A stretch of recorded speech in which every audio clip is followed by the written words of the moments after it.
KS memorial public school Bakewar में स्थित है। स्कूल के प्रबंधक सुधीर श्रीवास्तव जी पिछले कई साल से शिक्षा क्षेत्र में जुड़े हुए हैं। स्कूल के प्रबंधक जी ने बताया, कोरोना काल के समय भी ऑनलाइन लगवा रहे थे क्लास। स्कूल के प्रबंधक सुधीर श्रीवास्तव जी ने कहा, शिक्षा उस शेरनी का दूध है जो पिएगा वह दहाड़ेगा। स्कूल के प्रबंधक जी ने कहा, अपने जीवन में सिर्फ शिक्षा को आगे बढ़ाने के लिए ही हमने ये कदम उठाया है। कोरोना काल के बाद स्कूल में लगवा रहे थे एक्स्ट्रा क्लासेस। स्कूल के प्रबंधक जी ने कहा, बिना शिक्षा के मनुष्य जानवर के समान है। मानव जीवन में शिक्षा का सबसे महत्वपूर्ण योगदान है। स्कूल के प्रबंधक जी ने बताया, कॉलेज में बिन माता पिता के बच्चों को निःशुल्क पढ़ाया जाता है और गरीब बच्चों को फीस में दी जाती है भारी छूट। स्कूल के प्रबंधक जी ने बताया, कॉलेज में अनुभवी शिक्षकों द्वारा शिक्षा दी जाती है और शुद्ध पेयजल की व्यवस्था, सीसीटीवी की व्यवस्था भी है। कुमार गौरव की रिपोर्ट।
नमस्कार।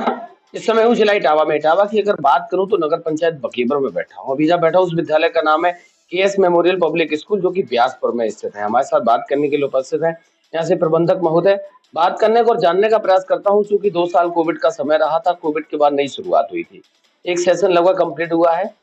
जानने का प्रयास करता हूँ कोविड के समय क्या क्या चैलेंजेस रहे थे, बच्चों का जो एजुकेशन का जो गैप रहा उसको संस्थान ने कैसे रिकवर करा है, नए सेशन की शुरुआत हुई तो इस बार क्या क्या तैयारियां हैं, कौन कौन सी डेवलपमेंट के साथ संस्थान ने शुरुआत करी है। सर, सबसे पहले तो आपका स्वागत। सबसे पहले मैं न्यूज़ 24 से मिस्टर कुमार गौरव जी का बहुत बहुत हार्दिक अभिनंदन और स्वागत करता हूं कि इस ग्रामीण क्षेत्र तक आपकी पहुंच आई, आपकी नजर आई। मैं इसके लिए बहुत तहे दिल से साधुवाद देता हूं। बहुत बहुत धन्यवाद सर। मैं यहाँ देहाती क्षेत्र में स्थापित विद्यालय KS memorial public inter college में बैठा हुआ हूँ। कोविड के समय के बाद बड़ी चैलेंजेस हम लोगों को मिली। जहां हम रहते थे इस क्षेत्र में एक्चुअल में बहुत गरीब तबका रहता है और मैंने इस स्कूल की स्थापना ही इस उद्देश्य को लेकर के की थी कि यहाँ बालिका शिक्षा बहुत कमजोर थी।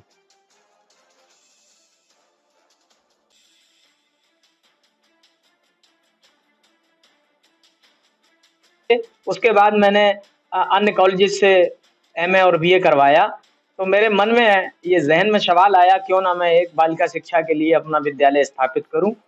और मैं उसी उद्देश्य को लेकर के निरंतर आगे बढ़ता रहा हूँ और निरंतर आज भी मैं एक योद्धा की भांति संघर्षरत हूँ। मैं अभी भी अपने उद्देश्य को नहीं कह सकता हूँ कि मैं पूरी तरह अपने उद्देश्य में सफल हूँ, लेकिन मेरा प्रयास निरंतर है और अनवरत जारी रहेगा जब तक मेरा ये जीवन है। दूसरी बात, जो चैलेंजेस की आपने बात कही, चूँकि ग्रामीण क्षेत्र है, यहाँ अभी जो बेरोज़गारी की समस्या पहले तो वैसे भी गाँव में ज़्यादा रहती है, काम नहीं होते, लोग शहरों की ओर पलायन करते हैं। लेकिन फिर भी उन परिस्थितियों के बाद भी लोग अपना खेती-किसानी, मज़दूरी करके बच्चों को पढ़ा रहे हैं। मैं उन्होंने प्रोत्साहित भी किया। तो उनके पास जो आजकल जो डिजिटल व्यवस्थाएँ हैं, उसके संसाधन बहुत सीमित हैं। उन सीमित संसाधनों के चलते हमने कई टीचर्स को अलग-अलग लगा करके व्हाट्सएप ग्रुप के माध्यम से, पर्सनली टेलीफ़ोन के माध्यम से उन्हें घर में जाकर के नोट प्रोवाइड कराए। इस तरीके से मैंने उसकी रिकवरी का प्रयास किया और आपको बता भी दूँ कि मैं बहुत हद तक उसमें सफल भी रहा हूँ। मेरा बहुत अच्छा रिज़ल्ट रहा कोरोना के बाद से और हमारे छात्र फिर से पुनः पटरी पे शिक्षा व्यवस्था लौट रही है, छात्रों का सहयोग भी है।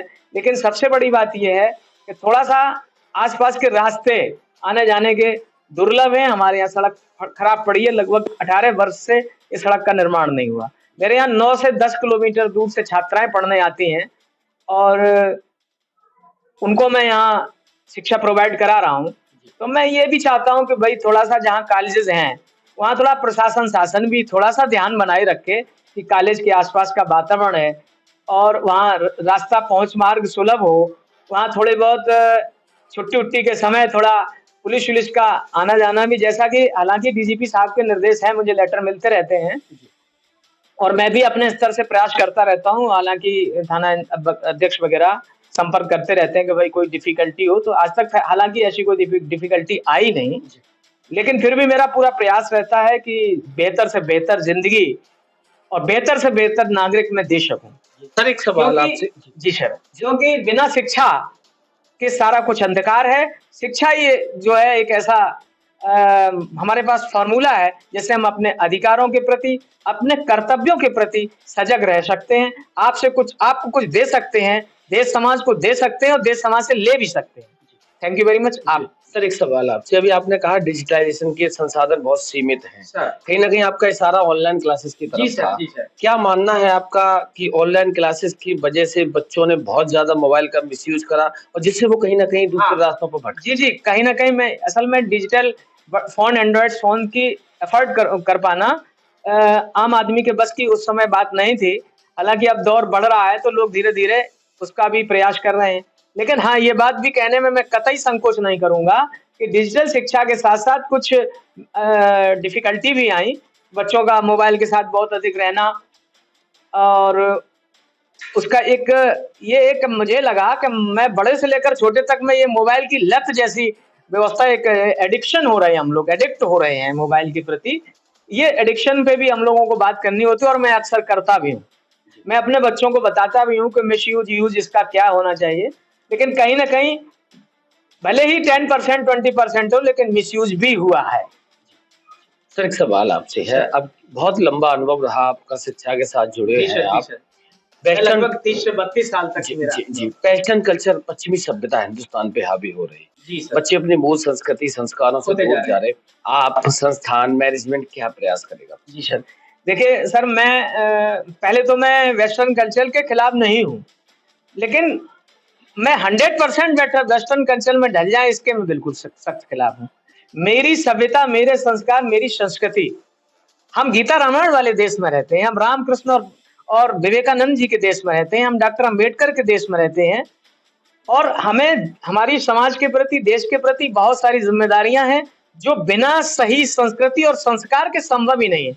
शिक्षा का पहला मूल उद्देश्य संस्कार डेवलप करना है और अगर संस्कार नहीं होंगे तो शिक्षा अपने मूल उद्देश्य से भटक जाएगी, हम उस प्रयास को नहीं प्राप्त कर पाएँगे।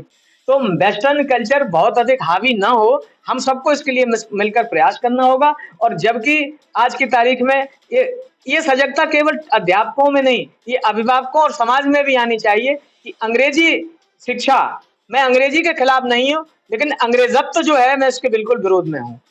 हिंदी ऐसा नहीं है, मैं जब आपसे हिंदी में बात करता हूँ हिंदुस्तान में रह करके, तो मुझे वो अपनापन प्राप्त होता है कि ये मेरा भाई है, मेरे देश का है, जब हम हिंदी में बात करते हैं। और जब हम अंग्रेजी में बात करते हैं तो हमें लगता है कि कहीं न कहीं ये हम अपनी मूल धारा से हट करके हैं और इसको हम विशेषता प्रदान कर रहे हैं। सरकार का क्या सहयोग रहा था कोविड के समय वित्तीय विद्यालय? सही बात मैं कह दूं कि सरकार का बिल्कुल 0% सहयोग रहा, जो भी कहा हम लोगों ने अपने स्वयं की व्यवस्था से सब कुछ किया है। सरकार का वित्तहीन कॉलेजों की तरफ ध्यान नहीं होता है, ये सरकार से हम लोगों की मांग भी और शिकायत भी है। सरकार अगर चाहती तो क्या कर सकती थी? सरकार चाहती तो छोटे-छोटे एंड्रॉइड फ़ोन्स उपलब्ध करा सकती थी छात्रों को, नहीं करा सकती थी तो 3-3 भाइयों के छात्रों के बीच एक-एक करा सकती थी। उनके लिए कॉलेजों में ऐसी व्यवस्था हो सकती थी भाई कि कॉलेजों को संसाधन ऐसे उपलब्ध भी कराए जाएँ। बहुत अधिक हम लोगों के पास वाई-फाई की समस्या उस समय थी। जब वाई-फाई नहीं है, आप ऑनलाइन कैसे क्लासेस कैसे चलाएँगे? डेटा नहीं था, बच्चों के पास डेटा की समस्या थी। अगर उनके पास फ़ोन है तो उनके पास उतना डेटा नहीं उपलब्ध होता था कि वो हमसे लगातार क्लास या एफ़र्ट करने में वो अक्षम थे। सरकार ये कर सकती थी, कोरोना काल में डेटा माफ़ कर देती। अगर जियो फ्री सिम दे सकती थी, तो सरकार डेटा भी दे सकता था। सर एक सवाल और आपसे, नए सेशन की शुरुआत है, इस बार क्या-क्या डेवलपमेंट के साथ संस्थान ने शुरुआत? संस्थान ने ये शुरुआत की है सर कि हमने स्मार्ट क्लास को बढ़ावा दिया है। हम एक्सपर्ट्स लोगों के द्वारा आजकल जुड़े हुए हैं। हमने प्रोजेक्टर वगैरह लगाया हुआ है और जो विशेषज्ञ वगैरह सब्जेक्ट के होते हैं, उनके क्लासेस हम करवाते हैं।